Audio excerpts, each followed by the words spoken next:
48 ದಿನಗಳಿಂದ ಕಠಿಣ ವ್ರತ ಮಾಡಿ ಶಬರಿಮಲೆಗೆ ಹೋಗಲು ಸಿದ್ಧರಾದ ಭಕ್ತರಿಗೆ ಈಗ ಒಂದೇ ಆತಂಕ.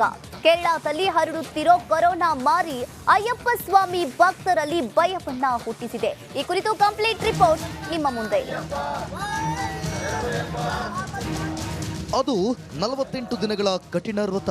ಜನವರಿಯಲ್ಲಿ ಹರಿಹರ ಸುತನ ಸನ್ನಿಧಿಗೆ ಹೊರಟು ನಿಂತ ಭಕ್ತರಿಗೆ ಕರೋನಾ ವೈರಸ್ ಭೀತಿ ಶುರುವಾಗಿ ಬಿಟ್ಟಿದೆ. ಜನವರಿ 8ರಿಂದ 11ರವರೆಗೆ ಕೇರಳದ ಶಬರಿಮಲೆಗೆ ತೆರಳುವ ಅಯ್ಯಪ್ಪ ಸ್ವಾಮಿ ಭಕ್ತರಿಗೆ ಕರೋನಾ ವೈರಸ್ ಆತಂಕ ಎದುರಾಗಿದೆ. ಈ ಬಾರಿ ಅಯ್ಯಪ್ಪನ ದರ್ಶನಕ್ಕೆ ಅವಕಾಶ ಸಿಗುತ್ತೋ ಇಲ್ಲವೋ ಅನ್ನೋದೇ ಡೌಟ್ ಆಗಿದೆ. ಕಳೆದ 2 ಬಾರಿ ಕೋವಿಡ್ ಸಮಯದಲ್ಲಿ ಕೇರಳದ ಗಡಿಯಲ್ಲೇ ಮಾಲಾಧಾರಿಗಳನ್ನ ತಡೆದು ನಿಲ್ಲಿಸಲಾಗಿತ್ತು. ಎರಡು ಸರ್ಕಾರ ಮನವಿ ಮಾಡಿಕೊಳ್ಳೋದು ಅಂತಂದರೆ ಈ ಸಮಸ್ಯೆಗಳನ್ನು ಬಗೆಹರಿಸಲಿಕ್ಕೆ ನಮಗೆ ಮುಖ್ಯವಾದಂತಂದರೆ ಅಲ್ಲಿ ಎಲ್ಲದಿಂದ ಕೋವಿಡ್ ಟೆಸ್ಟ್ ಫ್ರೀ ಆಗಬೇಕು. ಇಲ್ಲಾದರೂ ಅಷ್ಟೇ, ಅಲ್ಲಾದರೂ ಅಷ್ಟೇ ಅಂತ ಮುಕ್ತವಾಗಿ ಎಲ್ಲ ಮೂಲ ಸೌಕರ್ಯಗಳನ್ನು ನಮ್ಮ ಒದಗಿಸಿ ಸರಳವಾಗಿ ದರ್ಶನ ಮಾಡಿಕೊಡುವಂಥ ಅವಕಾಶನ ಕಲ್ಪಿಸಿಕೊಡಬೇಕು. ಆ ನಿಟ್ಟಿನೊಳಗಾಗಿ ನಾವೆಲ್ಲ ಸ್ವಾಮಿಯಲ್ಲೂ ಕೂಡ ಪ್ರಾರ್ಥನೆ ಮಾಡ್ಕೋತೀವಿ.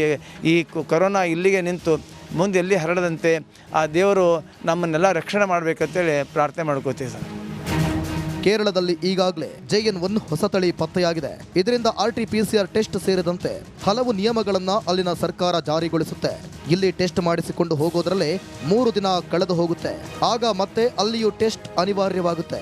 ಹಾಗಂತ ಹೋಗೋದನ್ನೇ ಬಿಟ್ರೆ 48 ದಿನಗಳ ವ್ರತ ವ್ಯರ್ಥವಾಗುತ್ತೆ. ಅವಕಾಶ ಸಿಗ್ಲಾರ್ಕ ಈಗ ಹೇಳಿದ್ರಿ, ಇದು ಕರೋನಾದ ಅಂಜಿಕೆ ಸಂಬಂಧನ ಇದು ಎಲ್ಲ ಹೇಳಿದ್ರಿ. ಇದು ಅದಕ್ಕಾಗಿ ಇಲ್ಲಿದ್ದ ಅಲ್ಲಿಗೆ ಹೋಗ್ಬೇಕಾದ್ರೆ ಭಾಳ ಕಷ್ಟ ಆಗಿರ್ತೈತೆ ರೀ. ಈಗ ಎಲ್ಲಿ ಬೇಕಲ್ಲಿ ಸ್ನಾನ ಮಾಡ್ತಾರೆ, ಎಲ್ಲಿ ಬೇಕಲ್ಲಿ ಇಳಿತಾರೆ, ಎಲ್ಲಿ ಬೇಕಲ್ಲಿ ಏನಾರ ಮಾಡ್ಕೊಂಡು ತಿಂತಿರ್ತಾರೆ.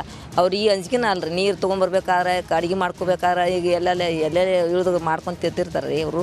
ಅದಕ್ಕಾಗಿ ಅಂಜಿಕೆ ಬರ್ತಿರ್ತದೆ. ಅಲ್ಲಿ ಮಂದಿ ನಮ್ಗೆ ಸಹಾಯ ಮಾಡ್ಬೇಕು ರೀ ಸರ್. ಒಟ್ಟಲ್ಲಿ ಈ ಬಾರಿ ಯಾವುದೇ ಅಡ್ಡಿ ಆತಂಕವಿಲ್ಲದೆ ಅಯ್ಯಪ್ಪನ ದರ್ಶನವಾದರೆ ಸಾಕು ಅನ್ನೋದು ಭಕ್ತರ ಅಭಿಲಾಷೆ.